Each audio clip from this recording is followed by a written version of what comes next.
اول کا معنی ربیع کا معنی بہار، اول کا معنی پہلا، موسم بہار کی پہلی جھلک۔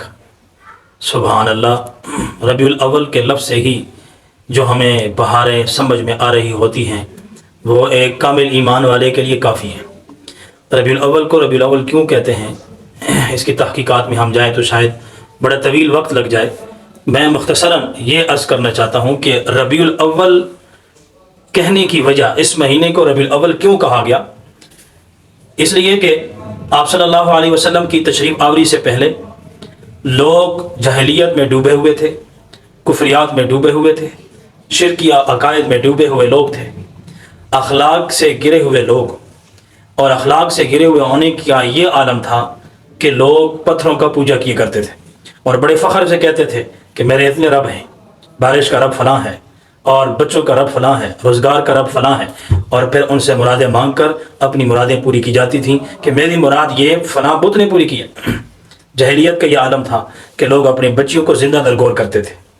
یہ موسم خزاں تھا، اور موسم خزاں میں آپ دیکھتے ہیں کہ درختوں سے بھی پتے جڑ جاتے ہیں اور درختوں کی ایک عجیب سی کیفیت بن جاتی ہے، اور زمین و آسمان کی آب و ہوا آبرآلود رہتی ہے اور گرد و غبار زیادہ رہتا ہے۔ تو آپ صلی اللہ علیہ وسلم کی تشریف آوری سے پہلے خزاں تھا، لوگ شرک میں ڈوبے ہوئے، کفر میں ڈوبے ہوئے، نبی کریم صلی اللہ علیہ وسلم آئے تو یہ خزاں بہار میں بدل گیا، اور بہار کو عربی میں ربیع کہتے ہیں،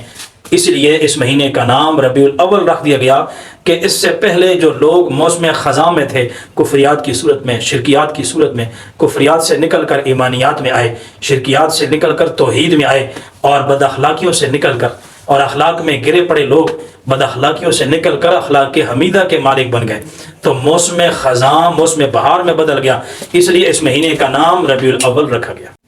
نبی کریم صلی اللہ علیہ وسلم کی بعثت کا مقصد، آپ دنیا میں کیوں تشریف لائے؟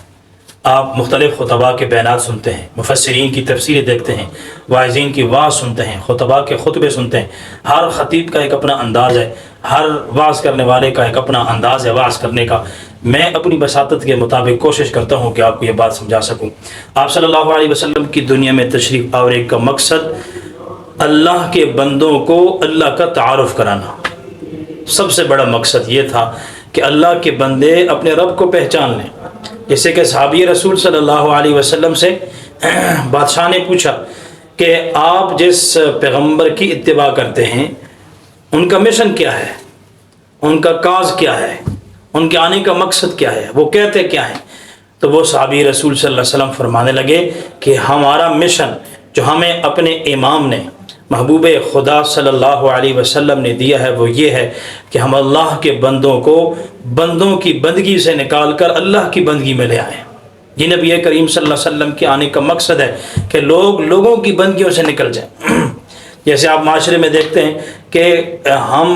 ادب اور احترام میں اتنی انتہا کر لیتے ہیں کہ دوسرے آدمی کے لیے ہم اتنے جھکتے ہیں کہ سجدے کی کیفیت بن جاتی ہے، نعوذ باللہ من ذالک۔ اس کی وجہ کیا ہوتی ہے؟ ادب اور احترام بھی ہوتا ہے، لیکن ادب اور احترام کا تعلق دل کے ساتھ ہے، سر کے جھکنے کے ساتھ ادب کا تعلق نہیں ہے۔ یہ سر کٹ جائے لیکن کسی کے سامنے جھکے نہیں، جھکنے کا موقع ہو تو صرف وہ ایک ہی ایک موقع ہے، اور وہ جب آدمی رب تعالیٰ کے دربار میں حاضر ہو تو وہاں سجدہ ریز ہو، کبھی رکوع کی حالت میں، کبھی سجدے کی حالت میں، کبھی اتحیات کی حالت میں بیٹھا ہو اور رب تعالیٰ کی تعریف کرتا رہے کہ اللہ یہ سب کچھ تیرے لیے ہے۔ تو نبی کریم صلی اللہ علیہ وسلم اس دنیا میں اس مقصد کے لیے تشریف لائے کہ اللہ کے بندوں کو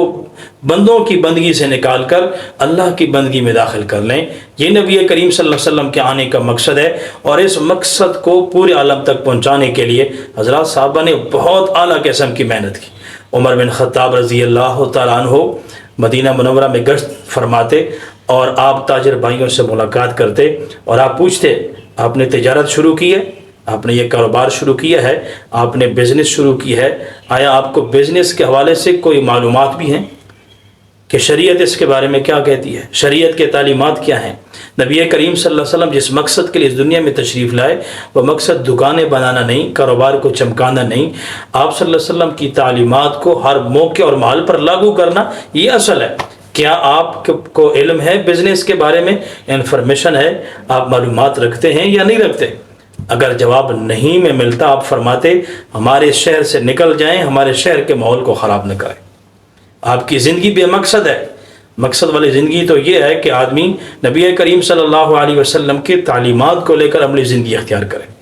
ہماری طرز زندگی یہ ہونی چاہیے، ہم اس طریقے سے زندگی گزاریں کہ ہماری زندگی سے پتہ چلے کہ یہ احمد مصطفیٰ، محبوب کبریا، ساقی کوثر، شافی معشر،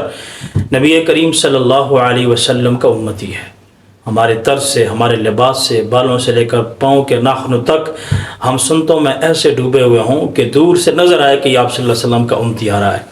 کہ ہماری بالوں کی کٹنگ ایسی ہوئی پڑی ہو۔ آج کل نوجوانوں کو کہا جائے کہ اسلامی کٹنگ کریں تو جواب ملتا ہے مفتی صاحب، قاری صاحب، یہ اسلامی کٹنگ کیا ہوتی ہے؟ ہم تو دیگر کٹنگ کے بارے میں جانتے ہیں، 1 سائڈ کٹنگ ہے، 2 سائڈ کٹنگ ہے، یا اس کے علاوہ اور ساری صورت کٹنگ کی ہے۔ حضرت ہم وہ تو جانتے ہیں، یہ اسلامی کٹنگ کون سی ہوتی ہے؟ نبی کریم صلی اللہ علیہ وسلم کے پاس ایک بچہ آیا، مفہوم یہ ہے اس بچے کے اوپر جھنڈ کچھ بال تھے اور نیچے کے بال صاف تھے، اوپر کی کچھ 2 مینڈیاں تھیں۔ آپ صلی اللہ علیہ وسلم نے فرمایا اس بچے کے بارے میں ان کے والدین سے، یا تو اس بچے کو ایسے کیا جائے، یا تو اس کے یہ بال بھی کاٹ دیے جائیں، یا اس کے سر کے پورے بال رکھے جائیں۔ ایسا مناسب نہیں ہے کہ نیچے بال کٹے ہوئے ہوں اور اوپر بال لمبے ہوں، اسے قضا فرق کہتے ہیں، اور حدیث میں قضا سے منع کیا گیا ہے۔ تو ہماری طرز زندگی ایسی ہو، ہم سادگی کے ساتھ ہی زندگی گزاریں، ہماری زندگیوں میں سنتیں زندہ ہو جائیں۔ نبی کریم صلی اللہ علیہ وسلم نے اس دین کو ہم تک پہنچانے کے لیے جو قربانیاں دیں، آپ تاریخ سے واقف ہیں، آپ صاحب علم لوگ ہیں، صاحب بصیرت لوگ ہیں، سمجھتے ہیں اس چیز کو کہ آپ صلی اللہ علیہ وسلم نے 23 سالہ محنت میں کبھی اس بات سے دریغ نہیں کی کہ میں عالم اسلام تک دین پہنچاؤں، تو میں کس وقت پہنچاؤں؟ اس کے لیے وقت کیا ہونا چاہیے؟ جب بھی آپ کو موقع ملا آپ نے انسانیت تک دین کو پہنچایا ہے۔ جتنی بھی رکاوٹیں آئی ہیں آپ نے رکاوٹوں کو توڑتے ہوئے ان رکاوٹوں کی پرواہ کی ہے ہوئے بغیر انسانیت تک دین پہنچایا ہے۔ اب یہ دین ہم تک پہنچا ہے، ہماری ذمہ داری بنتی ہے اس دین کو لینا۔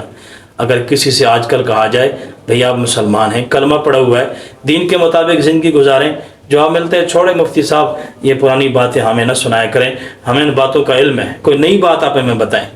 تو ہم گزارش ہی کرتے ہیں کہ اب اگر ہم نئی زندگی گزار رہے ہیں تو ابھی آپ دیکھیں اگر ہم ان چیزوں میں ہمیں سکون ملتا تو ہم ابھی خوش ہوتے۔ حالانکہ آپ دیکھتے ہیں کہ ایک والد کے 5 بیٹے ہیں، وہ والد بھی پریشان ہے، ایک آدمی کا کاروبار بھی ہے، ملازمت بھی ہے، رہن سہن بھی اچھا ہے، پھر بھی وہ پریشان ہے۔ اگر خوشی ان چیزوں میں ہوتی جن میں ہم سمجھ رہے ہیں تو پھر ہمیں خوش ہو جانا چاہیے، ہمیں خوش رہنا چاہیے، جبکہ ہماری زندگی میں سکون نہیں ہے، راحت نہیں ہے، چین نہیں ہے، اتفاق نہیں ہے، بے برکتی ہے، نوست ہے۔ اس کی بنیادی وجہ یہ ہے کہ آپ صلی اللہ علیہ وسلم جو مشن لے کر آئے تھے، جو دین لے کر آئے تھے، جو کاز ہمیں دے کر گئے ہیں، ہم اس دین کو چھوڑ چکے ہیں، جس کی وجہ سے ہمیں درد درد کی ٹھوکریں کھانی پڑ رہی ہیں۔ رب تعالی ہمیں دین اسلام کے مطابق عملی زندگی گزارنے کی توفیق عطا ہو۔